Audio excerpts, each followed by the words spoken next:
నమో కనకదుర్గ. జై శ్రీరామ్. శ్రీమాత్రే నమ. శ్రీ గురుభ్యో నమ.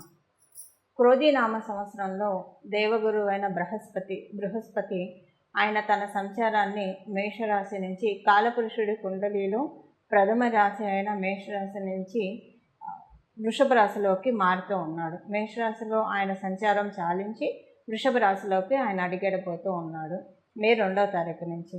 ఆయన ఏ రాశిలో అయినా కూడా ఒక సంవత్సరం కాలం పాటు ఆయన సంచారం సాగుతుంది.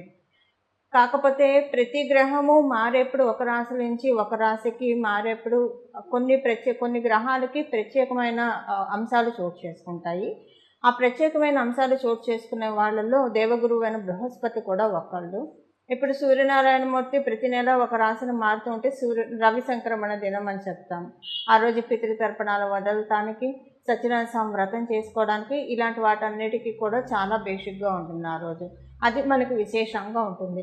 అలాగే ఆయన ఉత్తరాయణ పుణ్యకాలం, దక్షిణాయన పుణ్యకాలం, ఇదంతా కూడా సూర్యనారాయణమూర్తి సంక్రమణం వల్ల ఒక రాశి నుంచి ఒక రాశికి మారడం వల్ల ఉంటుంది. అలాగే శనేశ్వరుడు ఆయన ఒక రాశి నుంచి ఇంకో రాశికి మారినప్పుడు కొన్ని రాశుల వాళ్ళకి ఏలినాటి శని ఉంటుంది, కొన్ని రాశుల వాళ్ళకి అష్టమ శని ఉంటుంది, కొన్ని రాశుల వాళ్ళకి అర్ధాష్టమ శని ఉంటుంది, కొన్ని రాశుల వాళ్ళకి కంటక శని ఉంటుంది.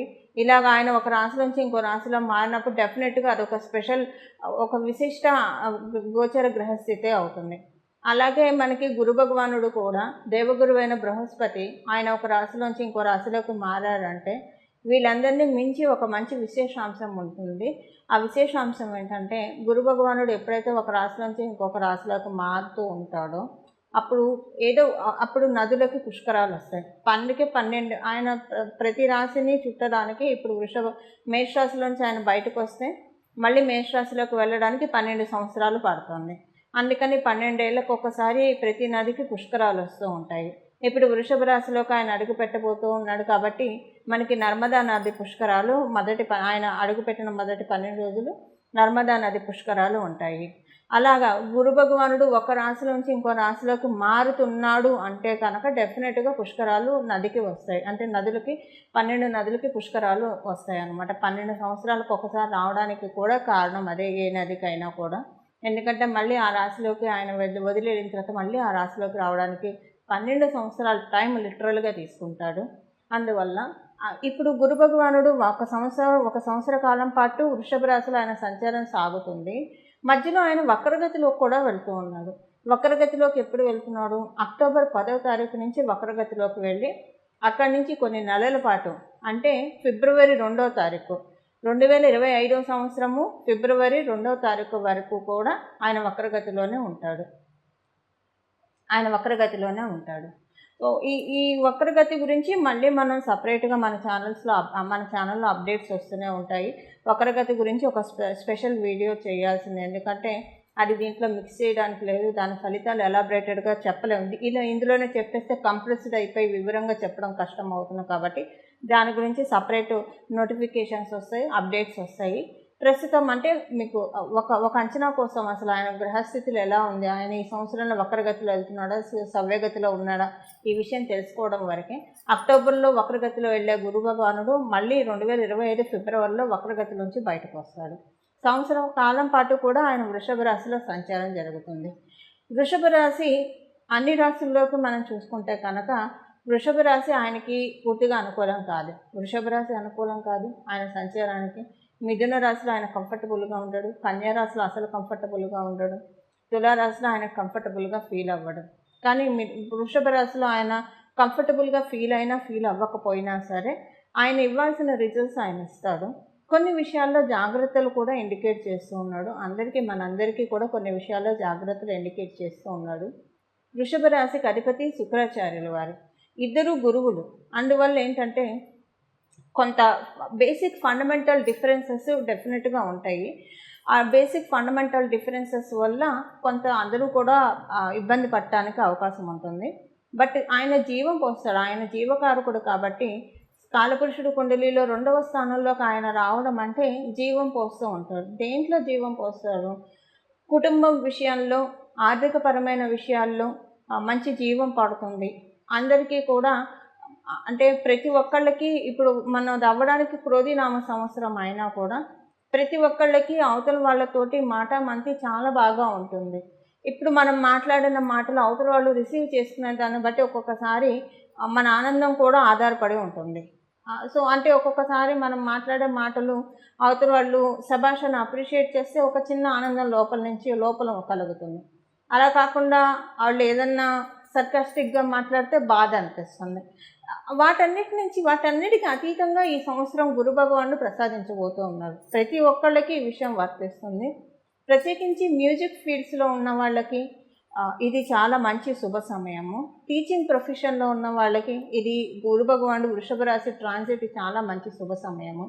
గురుస్థానంలో ఉన్నవాళ్ళు, అది ప్రవచనకారులు కావచ్చు, జ్యోతిష్యం చెప్పేవాళ్ళు కావచ్చు, వాస్తు చూసేవాళ్ళు కావచ్చు, న్యూమరాలజిస్టులు కావచ్చు, లేదా ఆధ్యాత్మికవేత్తలు కావచ్చు, వీళ్ళందరికీ కూడా ఈ సంవత్సరం చాలా బాగా ఉంది. ఆర్థికంగా చాలా బాగా ఉంది. అంటే లక్ష్మీ అమ్మవారి ఆశీస్సులు బాగా అందుతాయి ఈ ఫీల్డ్స్లో ఉన్న వాళ్ళకి. అలాగే మీరు యాంకర్ ఫీల్డ్స్లో ఉన్న వాళ్ళు అందరికీ కూడా, అంటే ఇప్పుడు అది మీరు వృషభ రాశిలో పుట్టాలనే రూల్ లేదు. ఇప్పుడు చెప్పే అన్నీ కూడా ఓవరాల్గా అప్లికేబిలిటీ ఉన్న విషయాలు నేను ముందు ప్రస్తావిస్తున్నా. రాశి వారీగా మళ్ళీ మనం విడివిడిగా ఒక్కొక్క రాశి వాళ్ళకి తెలుసుకుందాము. ఓవరాల్గా చెప్తూ ఉన్నాను. ప్రత్యేకించి గురు భగవానుడు వృషభ రాశిలో సంచారం స్త్రీలందరికీ కూడా జీవం పడుతుంది. స్త్రీలకు డెఫినెట్గా ఇది చాలా ప్లస్ సంచారము. ఏదో మీరున్న ఏ రంగంలో మీరున్నా కూడా దాంట్లో బాగా లైమ్లైట్లోకి వెళ్తారు. అందరికీ వర్తిస్తుంది ఇది. అలాగే ఒకవేళ కనుక మీరు గృహిణి స్థానంలో ఉన్నారనుకోండి, అప్పుడు కూడా మీకు మంచి గుర్తింపు, గౌరవం వస్తుంది. ఎందుకంటే పిల్లల్ని, సంసారాన్ని, అది చాలా పెద్ద టాస్క్, చాలా ఛాలెంజింగ్ టాస్క్. వాటిల్ని బాగా కాపాడుకుంటూ రావడం, దాంట్లో మీకు మంచి అప్రిషియేషన్స్ వస్తాయి. ఇలాగ ప్రతి విషయంలో కూడా స్త్రీలందరికీ మంచి శుభ సమయము క్రోధినామ సంవత్సరంలో ఉంది. అది కూడా ప్రత్యేకించి మనందరికీ కూడా, అంటే స్త్రీలందరికీ కూడా గురు భగవానుడు ప్రసాదిస్తూ ఉన్నాడు. అందువల్ల ఇక్కడ అంటే మగవాళ్ళకి బాగాలేదంటే మగవాళ్ళకి కూడా బాగా ఉంది. ప్రత్యేకించి ఆడవాళ్ళకి ఒక 30% బఫర్ ఉందని చెప్పాలి ఈ వారం గురు భగవానుడు ఆశీస్సుల వల్ల. అయితే ఒక విషయంలో జాగ్రత్త కూడా ఆయన సూచిస్తున్నాడు. మన ఇంట్లో ఆడవాళ్ళు కావచ్చు, బయట ఆడవాళ్ళు కావచ్చు, ఎవరైనా సరే పొరపాటున కూడా ఆడవాళ్ళ గురించి చులకనగా మాట్లాడడం కావచ్చు, తక్కువ చేసి మాట్లాడడం కావచ్చు, ప్రత్యక్షంగా పరోక్షంగా దూషించడము, ఇలాంటివేవి చేయకుండా జాగ్రత్తగా ఉంటే కనుక గురు భగవానుడు సమృద్ధిగా అన్ని రిసోర్సెస్ అందరికి ఇచ్చేసి వెళ్తాడు. ఇది ఆడ మగ తేడా లేదు, అందరికీ ఈ విషయం వర్తిస్తుంది. ఎవరైతే సమృద్ధిగా అన్ని అవకాశాలు అందుకోవాలని భావిస్తూ ఉన్నారో వాళ్ళందరూ కూడా స్త్రీలని దేవతా స్వరూపంగా చూడడం కనుక ప్రాక్టీస్ చేస్తే ఆల్రెడీ అలానే ఉంటుంది. ఎందుకంటే మన సనాతన ధర్మం మనకి చిన్నప్పటి నుంచి నేర్పిన విషయమే అది. కాకపోతే కాలవశత్తు, కలి ప్రభావం వల్ల ఒక్కొక్కసారి మనకి మన అసోసియేట్స్లో ఉన్న స్త్రీల పట్ల కొంత ఇబ్బందికరంగా ఉండే అవకాశం కూడా ఉంటుంది మధ్యలో. ఇది మనకి జరగచ్చు, మన వల్ల ఇంకొకళ్ళకి జరగచ్చు. ఏదైనా సరే ఇలాంటి వాటన్నిటి నుంచి దూరంగా ఉండడానికి ప్రయత్నించండి.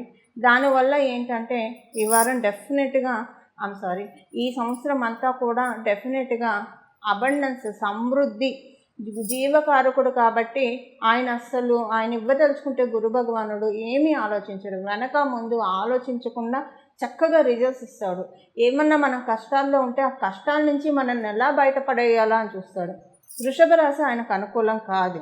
ఎందుకు కాదని చెప్పానంటే స్త్రీల విషయంలో ఎంత మర్యాదపూర్వకంగా ఉంటుంది, అంటే మా స్త్రీలు అయినా కూడా అవతల స్త్రీ పట్ల మర్యాదపూర్వకంగా ఉండాలి. అది కనుక బాగా ప్రాక్టీస్ చేసుకుంటే అప్పుడు వృషభ రాశిలో ఉన్న గురుడు అందరికీ డెఫినెట్గా యోగిస్తాడు. ఇందులో ఏమాత్రం సందేహం లేదు. స్త్రీ పురుష భేదం లేకుండా ఆయన ద్వితీయ స్థానంలో ఉంటూ చాలా మంచి అవకాశాలని ద్వాదశ రాశుల వాళ్ళకి కూడా ప్రసాదిస్తూ ఉన్నాడు. అవన్నీ ఏంటో మనం ఒకసారి ఇప్పుడు చూద్దాం. విడివిడిగా ప్రతి రాశి వాళ్ళకి ఎలాంటి ఫలితాన్ని గురు భగవానుడు అందిస్తున్నాడు అన్న విషయాన్ని మనం చూద్దాం. వృశ్చిక రాశి, మీకు సప్తమంలో గురు భగవానుడు సంచారము వివాహానికి సంబంధించిన ప్రయత్నాలు చేయడానికి అనుకూలంగా ఉంది. కానీ ఇప్పుడు మీ జన్మజాతకంలో వివాహానికి అనుకూలంగా ఉంటేనే ప్రయత్నించండి. లేకపోతే కొంచెం తాత్కాలికంగా వాయిదా వేసుకోవడమో, లేదా మీ కుండలి ఏ రెమెడీ అయితే సూచిస్తుందో ఆ రెమెడీ చేసుకొని మీరు పెళ్లి ప్రయత్నాలు చేయడం ఉత్తమము. మీకు మ్యారేజ్ అయ్యి ఉంటే మీ స్పౌస్ యొక్క హెల్త్ కొంచెం ఇబ్బంది ఉండే అవకాశం ఉంటుంది. అలాగే ఒకవేళ మీకు మ్యారేజ్ కాకపోయి ఉంటే అప్పుడు మీకు ఈ పాయింట్ వర్తించదు. అంటే హెల్త్ డిస్టర్బెన్స్ ఎలానో మీ స్పౌస్‌కి ఉండదు, మీకు కూడా రాదు ఆ పాయింట్. వ్యాపారస్తులకి చాలా మంచి శుభ సమయం వృశ్చిక రాశిలో పుట్టిన వాళ్ళందరికీ కూడా. కాకపోతే వ్యాపారస్తులకి ఆడవాళ్ళ వల్ల కొంచెం చిన్న చిన్న చిక్కులు, మనశ్శాంతి లోపించడము ఇలాంటివి కూడా కొంత తటస్థిస్తాయి మీకు ఈ సంవత్సరము. బట్ ఏదెలా ఉన్నా కూడా వ్యాపారంలో మంచి జీవం పడుతూ ఉంది వృశ్చిక రాశిలో పుట్టిన వాళ్ళందరికీ కూడా. లాభస్థానం చాలా బలంగా ఉంది. డబ్బులు దాచుకోవడానికి అవకాశం ఎక్కువగా ఉంది. ఏదైనా మంచి ఇన్వెస్ట్మెంట్స్ చేయడానికి లేదా డబ్బులు సేవ్ చేసుకోవడానికి ఇలాంటి వాటన్నిటికీ కూడా మంచి ఆపర్చునిటీస్ ఈ సంవత్సరం మీకు గురు భగవానుడు ప్రసాదిస్తూ ఉన్నాడు. అలాగే కమ్యూనికేషన్స్లో చాలా బాగా ఉంటుంది. చేసే ప్రతి ప్రయాణం కూడా చాలా బాగా ఫలవంతంగా ఉంటుంది. మీరు పబ్లిక్ మీడియాలో ఉంటే కనుక మీకు చాలా చక్కటి శుభ సమయము. పబ్లిక్ మీడియాలో ఉన్న వాళ్ళందరికీ కూడా చాలా చక్కటి శుభ సమయము. కొంత ఉద్యోగస్తులకి ట్రాన్స్ఫర్స్ ఇలాంటివి రావడానికి అవకాశం ఉంది. ట్రాన్స్ఫర్స్ కానీ ఇలాంటివి ఏమైనా రావడానికి అవకాశం ఉంది ఉద్యోగస్తులకి. అలాగే వ్యాపారస్తులకి కూడా మార్పులు కొన్ని మంచి మార్పులు చేస్తారు మీరు వ్యాపారంలో. ఎందుకంటే మీ ఇన్కమ్ స్టాండర్డ్ని పెంచుకోవాలని అనుకుంటారు కాబట్టి దానికి తగ్గట్టు రీసెర్చ్ చేసి కొన్ని మంచి మార్పులు మీరు మీ బిజినెస్లో తేవడము, తద్వారా మీకు తృప్తిగా మీరు ఆశించిన స్థాయిలో మీకు ఇన్కమ్ ఇలాంటివి జనరేట్ అవ్వడానికి చాలా చక్కటి అవకాశం ఉంది. స్పిరిచువల్గా చాలా బాగా ఇంక్లైన్ అయ్యే ఈ సంవత్సరము గురు భగవానుడు మీ రాశి మీద దృష్టి పెట్టడం అంటే అమ్మవారు మీ వైపు చూస్తుందనే అర్థము. అందువల్ల ఫైనాన్షియల్గా అయితే డెఫినెట్గా మీకు చాలా మంచి శుభ సమయము. మిగతా విషయాల్లో కూడా బాగా ఉంది. ఒక కొంచెం అంటే వివాహ ప్రయత్నాలు మీ జన్మజాతకం బాగా అనుకూలంగా ఉంటేనే చేయండి, లేదంటే వాయిదా వేసుకోండి, రెమెడీ చేసుకోనన్నా ప్రయత్నించండి.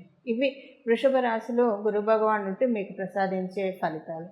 పరిహారం ఏం చేసుకోవాలి? గురు భగవానుడు వృషభ రాశిలో ఉంటూ ద్వాదశ రాశుల వాళ్ళకి ఇచ్చే మంచి ఫలితాలని ఇంకా ఒడిసి పట్టుకోవడానికి ఎలాంటి పరిహారం చేయాలి? ఇప్పుడు ఒక చిన్న పిల్లాడి చేతిలో ఏమన్నా పెడితే ఎక్కువ పట్టుకోలేరు. వాళ్ళ అరచేతులు ఎక్కువగా ఉండదు, పెద్దదిగా ఉండదు, కొంచెమే పట్టుకోగలుగుతారు. అదే వాళ్ళకు ఒక గిన్నెలోనో ఒక సంచిలోనో ఒక డబ్బాలోనో పోసి పెడితే తర్వాత తింటారు. అలా మనం కూడా భగవంతుడు ఇచ్చే యోగాన్ని మనం ఏం పట్టుకోలేమండి, పూర్తిగా పట్టుకోలేము, పూర్తిగా క్యాచప్ చేయలేము. అలా క్యాచప్ చేయడానికి ఒక గురు భగవానుడు మాత్రమే మనకు అవకాశాన్ని ఇస్తాడు. ఇలా క్యాచప్ ఎలా చేయాలి అది ఇప్పుడు మనం పరిహార రూపంలో తెలుసుకుందాము. ఈ సంవత్సరం అంతా కూడా కృష్ణం వందే జగద్గురు అంటారు. కృష్ణ పరమాత్ముడిని ఆరాధించడము, కృష్ణ పరమాత్ముడు చెప్పిన గీత వినడము, భగవద్గీత వినడము, భగవంతుడి నోటిలో నుంచి వచ్చిన ప్రతి వర్డ్ కూడా, ప్రతి అక్షరం కూడా చాలా మహిమాన్వితమైనవి. అది వింటూ ఉండాలి. అంటే విన్న ప్రతి అక్షరం కూడా మనం జీర్ణింప చేసుకుంటూ ఉండాలి.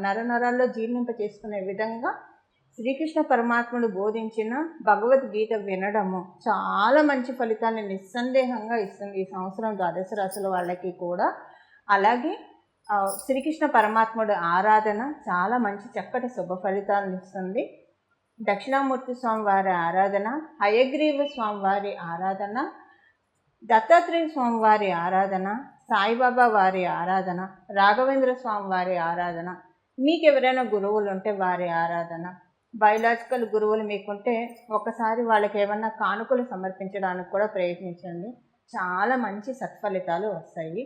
కానీ ఇప్పుడు మనం తెలుసుకునే ఈ దేవీ దేవతల ఆరాధన చేయడం మర్చిపోకండి. సరస్వతి అమ్మవారి ఆరాధన కూడా ఈ సంవత్సరం అంతా ఇప్పుడు మనం తెలుసుకునే ఈ దేవీ దేవతల్లో అందరినీ ఆరాధిస్తే మహాభేషుకు చాలా మంచిది.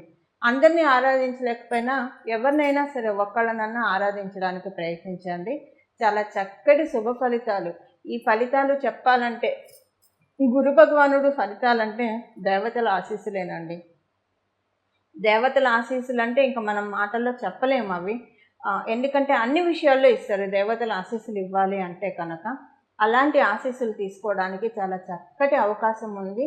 ప్రశాంతంగా భగవంతుడి ఆరాధన చేసుకోండి. భగవద్గీత మటుకు ఈ సంవత్సరం ఒక్కసారన్నా వినడానికి, పూర్తిగా వినడానికి, విన్న ప్రతిదీ జీర్ణం చేసుకోవడానికి ప్రయత్నించండి. చాలా మంచి శుభ సమయం. అంటే ఎప్పుడు వినాలి భగవద్గీత, ఎప్పుడు కూడా మంచిదే.